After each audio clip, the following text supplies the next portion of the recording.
पालम विधानसभा के मधु विहार वार्ड के सोलंकी मार्केट में खाली प्लॉट पर कुछ तत्वों के द्वारा कब्जा करने की कोशिश की गई, मगर वहां के स्थानीय लोग एवं आरडब्ल्यू के विरोध से वे लोग कामयाब नहीं हो पाए। जैसे कि पता चला कि यह प्लॉट 1984 में सरदार त्रिलोक सिंह के द्वारा खरीदा गया था और बीच बीच में वे अपने प्लॉट को देखने भी आते थे। फिलहाल वे जमुना पार में रहते हैं और जैसे ही इस प्लॉट पर दीवार का कार्य शुरू हुआ तो आसपास के लोगों ने उनको फ़ोन किया कि कहीं आप तो काम नहीं करवा रहे, और फ़ोन जाते ही सरदार त्रिलोकचंद मौके पर पहुंचे और उन्होंने डाबडी थाने में एक कंप्लेंट भी की, जिसमें डाबडी थाने के एसएचओ एवं डीसीपी ने तुरंत एक्शन लिया और उस प्लॉट पर कब्जा होने से बच गया। वहीं इन बातों को लेकर आरडब्ल्यू ने एक महापंचायत का आयोजन किया, जिसमें सभी प्रधान एवं आरडब्ल्यू के सदस्य एवं स्थानीय लोगों ने बढ़ चढ़कर भाग लिया। वहीं रणबीर सोलंकी ने कहा कि हम इस तरह के कब्जे नहीं होने देंगे और इसका जोर शोर से विरोध करेंगे। इस मौके पर आरडब्ल्यू के प्रधान रणबीर सोलंकी एवं सरदार त्रिलोक सिंह ने मीडिया से बात की। आइए हम सुनाते हैं इनका क्या कुछ कहना। हम आपको यह भी बता दें कि सरदार ने इस प्लॉट के अपने कागज भी दिखाए, जो कि पहले कश्मीरी गेट के वहाँ पर रजिस्ट्री होती थी। अब देखने वाली बात है कि जो लोग दिल्ली में रहते हैं और जिनके प्लॉट है उन पर कभी भी कोई भी कब्जा कर सकता है। लोगों के मन में एक भय भी नजर आया। इसी का विरोध को लेकर आज एक महापंचायत की गई और उसमें साफ कहा गया कि हम इस तरह के अवैध कब्जे नहीं होने देंगे और हम इसका विरोध करेंगे, और पुलिस प्रशासन की भी सराहना की कि उन्होंने हमारा साथ दिया। चलिए हम सुनाते हैं प्रधान रणबीर सोलंकी सरदार त्रिलोकचंद ने क्या कुछ कहा अपने प्लॉट को लेकर।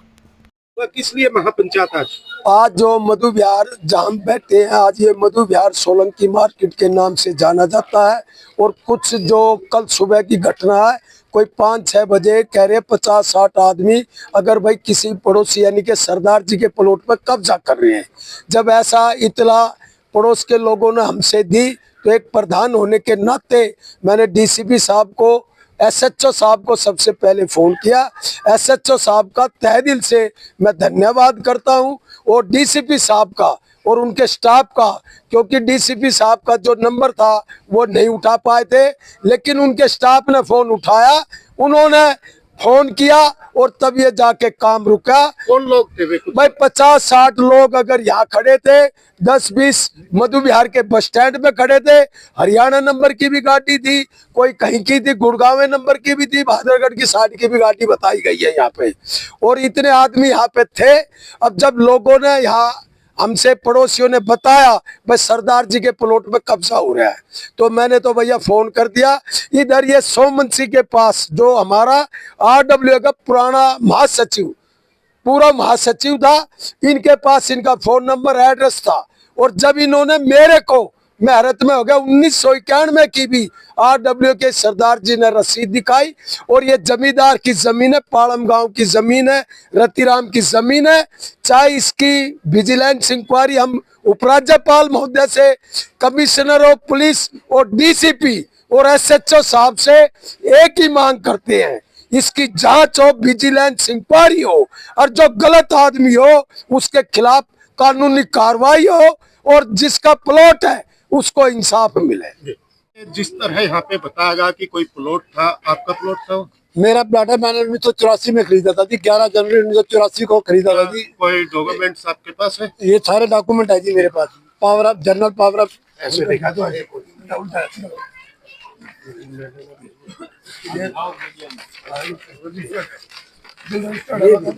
एफिडेविट है जी, जनरल पावर ऑफ अटॉर्नी है, और ये रसीद है।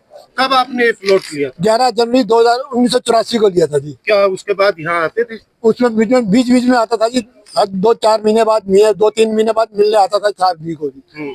और इनकी रसीद भी है मेरे पास, जो भी RW की रसीद है वहाँ भी इनको चिट्ठी आती थी, ये उनकी रसीदें भी पड़ी है मेरे पास। जो भी आपको कैसे पता चला कि ये मेरे को इन्हीं के सहयोग से ही पता चला जी, भाई तुम्हारे मकान पे कब्जा हो रहा है जी। 25 तारीख को पता चला, मैं उस दिन आके यहाँ पे फिर दोबारा आके मैंने खुदवाई करवाई, फिर दोबारा 29 तारीख को फिर दोबारा कब्जा करने आ गई। और कोई तो कोई कंप्लेंट आपने फिर मैंने सी कंप्लेन ये दाबड़ी थाने में जमा करवाया है जी। वहाँ पे भी पेपर ओरिजिनल दिखा के और फोटोकॉपी भी जमा करवा के आया हूँ। तो सहयोग कहाँ से मिल रहा है? पुलिस की तरफ से मिल रहा है, जो RW है उसकी तरफ से? मेरे को RW की तरफ से बहुत सहयोग मिल रहा है जी, उसका मैं धन्यवाद करना चाहता हूँ RW की तरफ से। और हमेशा से आगे भी इनका सहयोग मिलता रहेगा जी। क्या दिल्ली पुलिस का सहयोग नहीं मिला? दिल्ली पुलिस ने बाद में रोका जी, उसका पहले थोड़ी देर काफी टाइम बाद रोका जी, काम रोका है, बाद में रोका है। तो अब कैसा लग रहा है?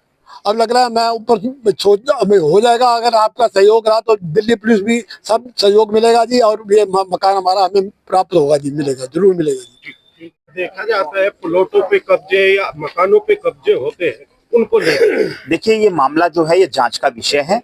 त्रिलोचन सिंह जी ने, जिनके पास जमींदार के द्वारा जो इन्होंने मकान खरीदा था उसके पेपर्स ओरिजिनल इनके पास हैं, और त्रिलोचन सिंह जी ने in this regard they have already filed a police complaint in Dabri police station. तो अब पुलिस से हमारा ये विनम्र निवेदन है कि जल्द से जल्द इनके पेपरों की जांच करें, और जिनके भी पेपरों में, क्योंकि जो लोग यहाँ पर आए थे उन्होंने भी वहां पर जाके अपने कुछ पेपर्स दिखाए या नहीं दिखाए, ये अभी त्रिलोचन सिंह जी को नहीं पता।